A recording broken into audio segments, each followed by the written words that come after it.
नमस्कार, मी जान्हवी आणि स्वाद आणि बरंच काही या माझ्या चॅनलमध्ये तुमचं खूप खूप स्वागत। तर आज मी घेऊन आले आहे मस्त अशी पोह्याची रेसिपी। तर हे पोहे मी मटार आणि बटाटे घालून करणार आहे। तर चला तर मग आपण पोहे करायला सुरुवात करूया। तर त्यासाठी इथे मी जाडे पोहे मोदकाच्या चाळणीमध्ये घेतलेत। थोडेसे पोहे चाळून घेतले जेणेकरून त्यातली घाण जी असेल ती निघून जाईल आणि नंतर त्यामध्ये पाणी घालून मी अशा प्रकारे ते भिजवून घेतलेत। अगदी जास्त चोळायचं नाही, थोडंसं पाणी घालायचं आणि मिक्स करत करत आपल्याला ते छान भिजवून घ्यायचे आणि मी चाळणीमध्येच ते सोक करण्यासाठी ठेवणार आहे। आणि तोपर्यंत आपण पुढची प्रोसेस करूया। तर पॅन घेतला आहे, पॅनमध्ये मी तेल घालून घेतले। तेल छान गरम झाल्यानंतर आपल्याला 1 चमचा मोहरी घालायची। मोहरी छान तडतडली की आपल्याला त्यामध्ये 1 चमचा जिरे घालायचे, सोबतच घालायची हिरवी मिरची, कढीपत्ता, लांब चिरलेला कांदा आणि हे सगळं आपल्याला छान परतून घ्यायचं।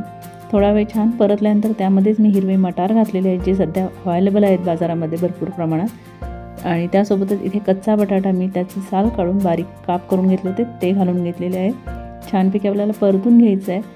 सोबतच घालत आहे मी शेंगदाणे। तर हे भाजलेले शेंगदाणे वापरले, मी कच्चे शेंगदाणे वापरले नाहीत, नाहीतर मग ते शिजायला थोडा वेळ लागतो, त्यामुळे भाजलेले शेंगदाणे वापरलेले आहेत। त्याबरोबरच मी थोडंसं मीठ घातलं आहे कारण जेणेकरून ते बटाट्यांना मटारला व्यवस्थित लागावं।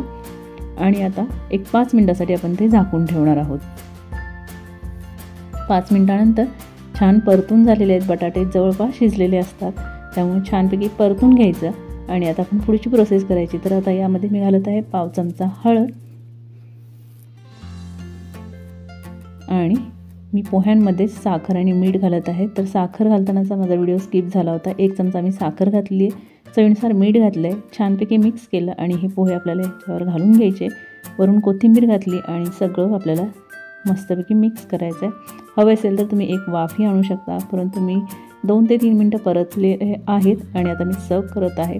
तर खूपच झटपट हे पोहे तयार होतात आणि खूपच यम्मी लागतात। तुम्ही नक्की करून बघा जर अशा प्रकारे करत नसाल तर। जर तुमच्याकडं ओलं खोबरं असेल तर तुम्ही वरून घालू शकता। माझ्याकडे शेव होती तर मी शेव घातलेली आहे, वरून कोथिंबीर घातलेली आहे, सोबतच लिंबू दिलेला आहे आणि हे माझे पोहे तयार आहेत। तुम्ही करून बघा, आवडले तर जास्त लाईक करा, शेअर करा। भेटूया अशाच एका नवीन रेसिपीसोबत, तोपर्यंत bye bye. Thanks for watching friends.